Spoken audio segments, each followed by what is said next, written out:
Funding for this program is provided by the Medical University of South Carolina, Public Information and Community Outreach.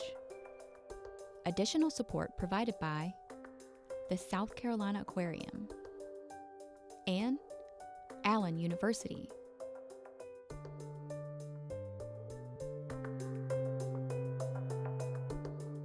Our $20 billion tourism industry is at risk, and we need to be able to look at it. Communities have to be educated on what is climate change, what contributes to climate change, what contributes to those negative health outcomes and impacts. What are we willing to do as a society? Are we willing to make those tough decisions about allowing the natural progression of the marshes and the estuarine systems sort of upstream and inland? And that's a tough call. Basically, just the simple things that little things can add to the big picture. I think we're at that point where if action is not rallied around soon, we're going to be behind the 8 ball.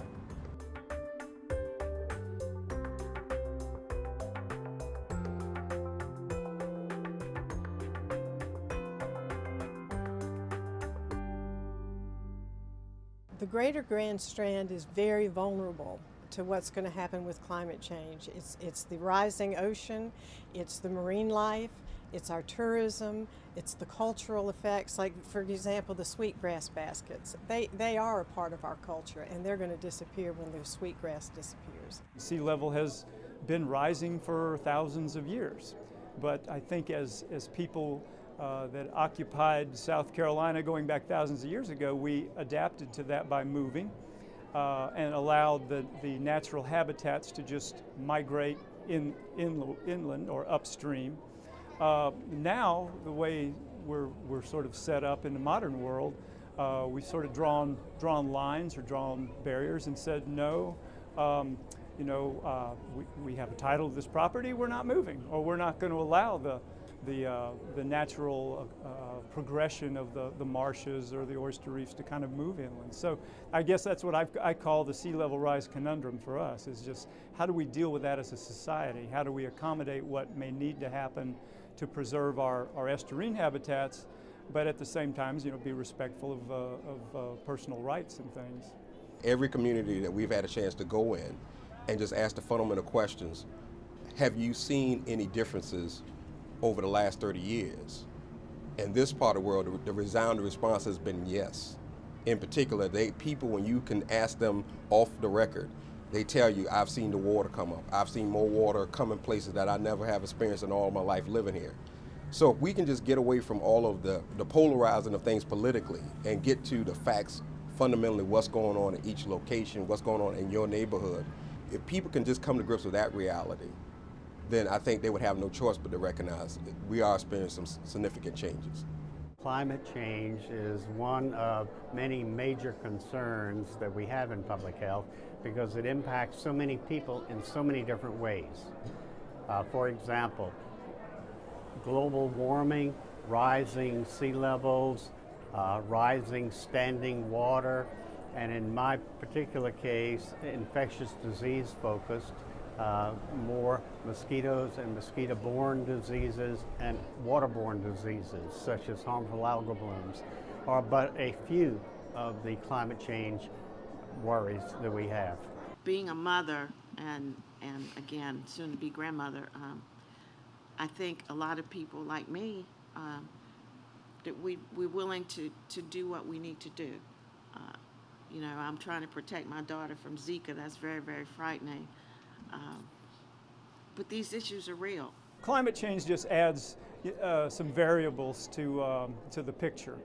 If you think about it, we're sort of set up to deal in a static world, and if everything stayed exactly the same, it would be challenging enough. But when you add in the variability of climate changing, which can result in things like seawater temperature changes, sea level rises, changes in salinity, rainfall patterns, it adds to the decisions we have to make or the things we might have to do to take care of our fisheries. The important message to come through is that climate change in and of itself really isn't isolated to the realm of science. It's overlapping interest, and there's lots of things that we try to develop responses to and policy for as a society that it ultimately is a matter of cost. These events that we're having, if they keep happening at more increased frequency, they're very expensive. Someone's paying for it, and there's a lot of repercussions for that. I think the corporate people have as much at stake as anybody, and I think in the long run they're going to be the ones that are going to control what happens in Myrtle Beach. When the banks realize that the ocean level is rising and the oceanfront properties are going to be underwater in 100 years, pretty soon they're going to start looking. Maybe 50 years from now they're going to quit lending on the beach. Insurance companies are going to quit insuring on the beach. And so rather than waiting for that day to happen, let's try to be proactive and see how we're going to control the environment so we keep our tourist economy strong.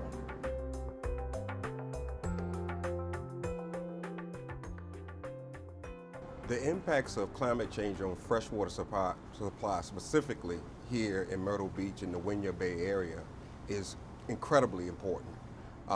Several of the surface water intakes in the Wynyard Bay area are actually in play when you look at the current projections of sea level rise, which would ultimately mean that if you have any type of saltwater intrusion, you would lose a good quantity of your current freshwater supply. Now that within itself may be tenuous, but when you couple that to, you've had an incredible increase of population here in Myrtle Beach.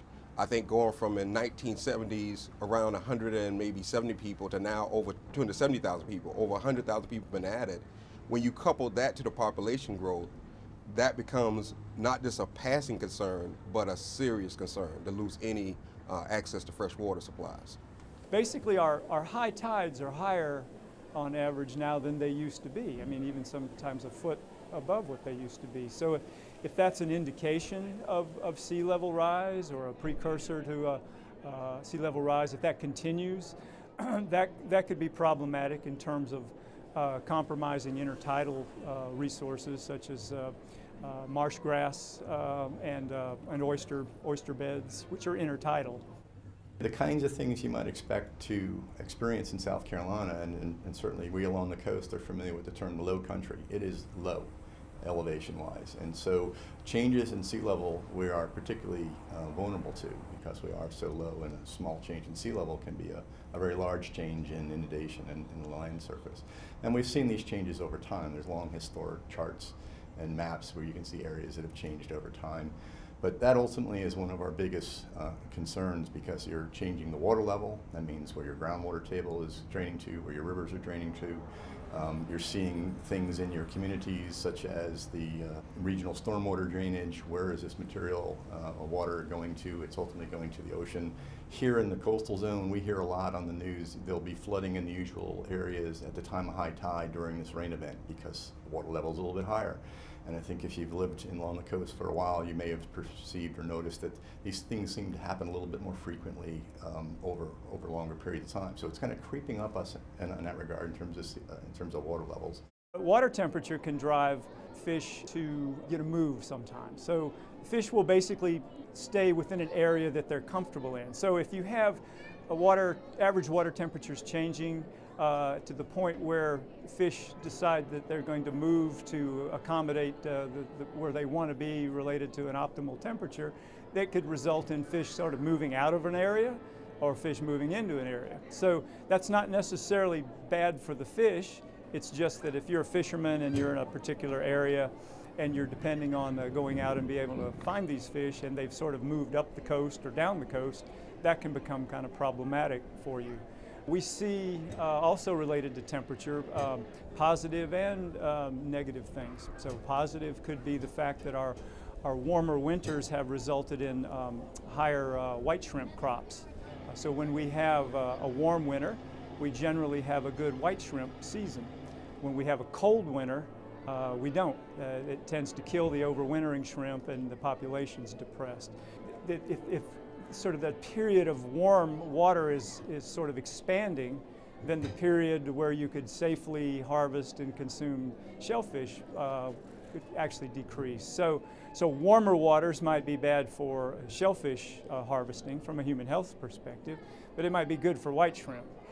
Climate change, which people refer to as extreme weather, means that the storms are often worse or more frequent, and we have more flooding, more drought, but in particular, the southeastern United States is rapidly becoming a moist, nearly tropical area in which we can expect to see more standing water, and without proper mosquito control programs, then diseases like Zika will become more prevalent in our communities. We've already seen this in South Florida, Miami, with dengue, and now chikungunya, and now the latest Zika.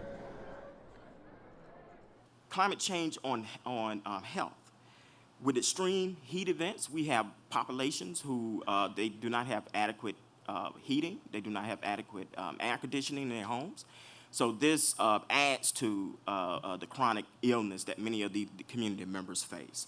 So we have heat cramps, heat exhaustion, heat stroke, dehydration, all these concerns that can be exacerbated with climate change and their lack to be able to adapt to those situations appropriately. One of the projections for the changes that we're seeing in the global climate is more intense rainfall events, and I think one could make a case, not statistically arguing this at the moment, but just in the last few years. If you look at the event we had here in South Carolina, kind of historic flooding of this funneling of moisture in that corridor up through Columbia, and the amount of devastation that happened in that regard. And we've seen that event again in Maryland, and then recently in Louisiana, and Houston, and in Iowa just the other day. These things are happening, and they're happening more frequently. And we're not really prepared for those kinds of events because they're a change from what we're used to in our weather.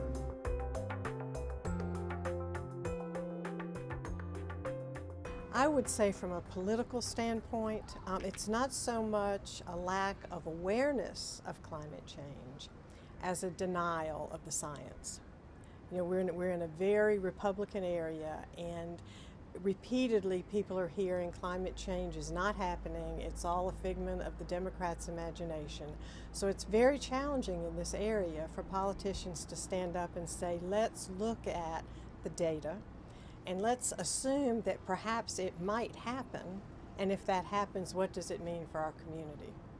If we continue down this path of just politicizing the issue, ultimately what's going to happen is the person who make a decision that they don't want to hear what the science is saying, they're going to put potentially themselves, their communities, and their way of life at risk.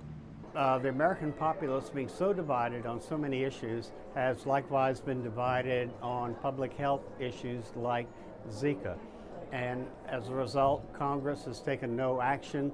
They instead took a summer recess, and many people in America don't believe much in science anymore, don't trust the government, and even when we develop a vaccine, there's going to be huge mistrust. So we have many barriers to overcome, and hence education and awareness and these sorts of approaches must be done. However, the public is not likely to respond until and unless it hits them personally, health-wise, or personally in their wallet. Climate change is a global phenomenon. Doesn't mean everybody gets the same deal, right?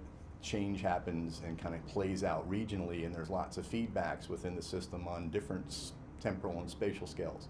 So you could be in one area that has not been getting a lot of change, saying this is not happening. You can be in another area that is experiencing a lot of change and going, anecdotally, I perceive it happening.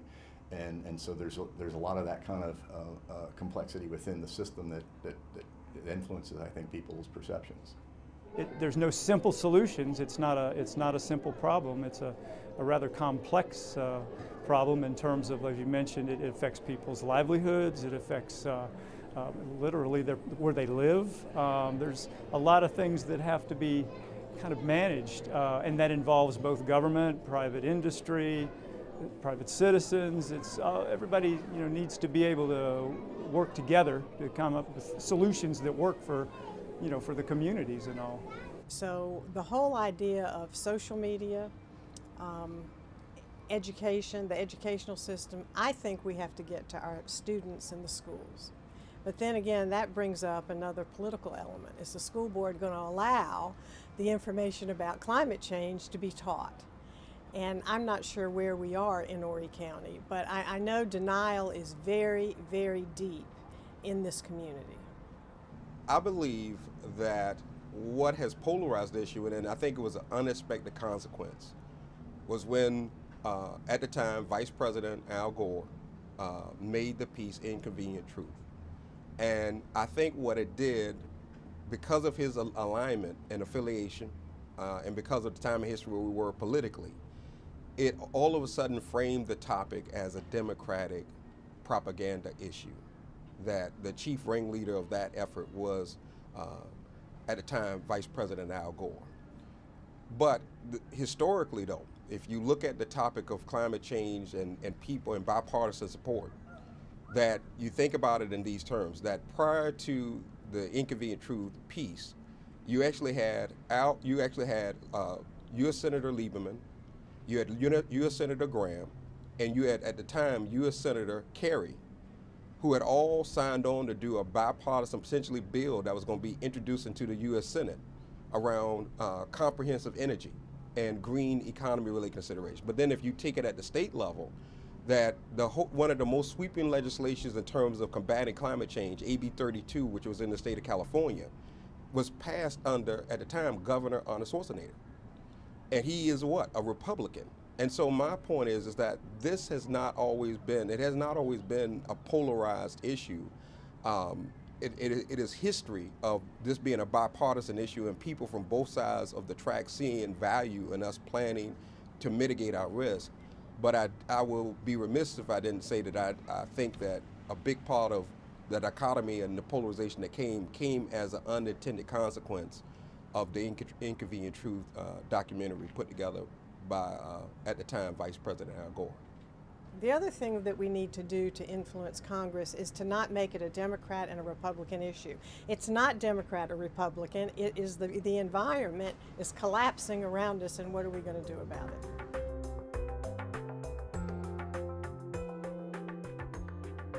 I really don't know how we begin to engage the community in a positive way to accept the information that is there, that climate change is real. What I'm experiencing is we've got a very large retired population, and I've actually had people tell me, that's not my problem, I won't be here. So emotionally, we have to appeal to their concern for their children and grandchildren. I think that is an important appeal that we make. Well, you know, we can leave it and it won't be our problem, but we do have children and grandchildren. I think we have to continue to put the facts out there. How can we get people, the stakeholders, how can we bring people to the table? There's so much going on in our country and in our world that people seem to focus on that divides us all. And we're spending so much time and focusing on those things. What is it going to take for us to come together, because we have common issues such as this that we need to address. And I believe when people feel that it affects them personally, it affects their families, their children, then they're more willing, they're more open to listening and to learning, and then consequently acting to try to resolve these issues. You know, we can talk about hardening shorelines and building barriers. I mean, in the Netherlands, of course, they've done a lot of building you know, dikes and things like that, where they're saying, no, we're not going to have the sea come in here. Well, if we do that in the estuarine habitat, we're saying we're basically going to just cut off the ability of the natural progression of the marshes and to move. And I don't think we want to do that, because once the marshes go and the estuarine habitat goes, so go the fisheries resources. With that projection, if you don't give that habitat room to upland migration, the problem is you talk about putting at risk a critical habitat that is absolutely almost like the mainstay for this part of the world. It is so entrenched in the cultural identity of this part of the world that is in play. in the next 85 years if we don't have a strategic thought process.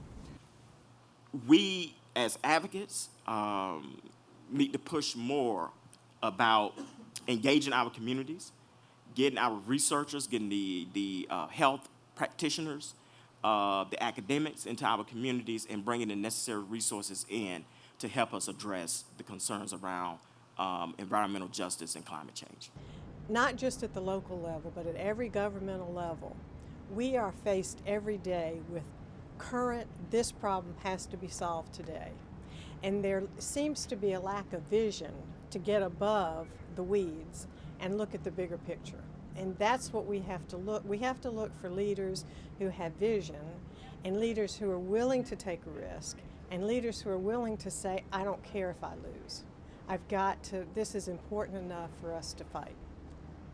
Individuals right now, until a Zika vaccine or a dengue vaccine becomes available, must learn two basics. Number one, remove all standing water from around the homes and call the county for standing water in ditches and other neighboring areas.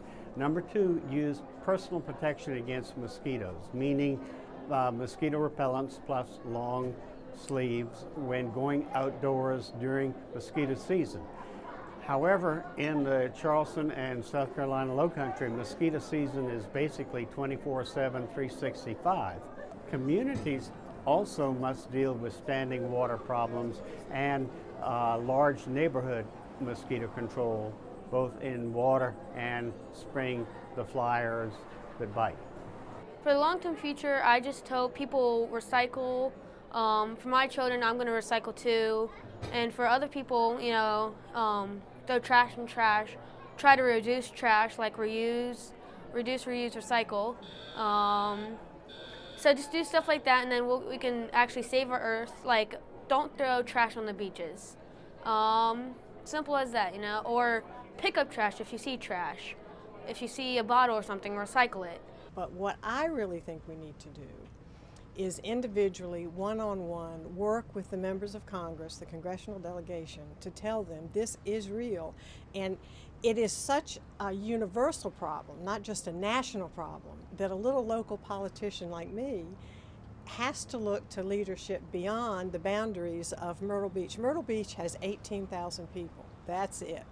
Horry County is one of the largest counties in the state. We have the largest tourism base in the state, but we're fragmented. So we need to look at statewide leadership and national leadership to embrace the concept of climate change and help begin the education and the policy change.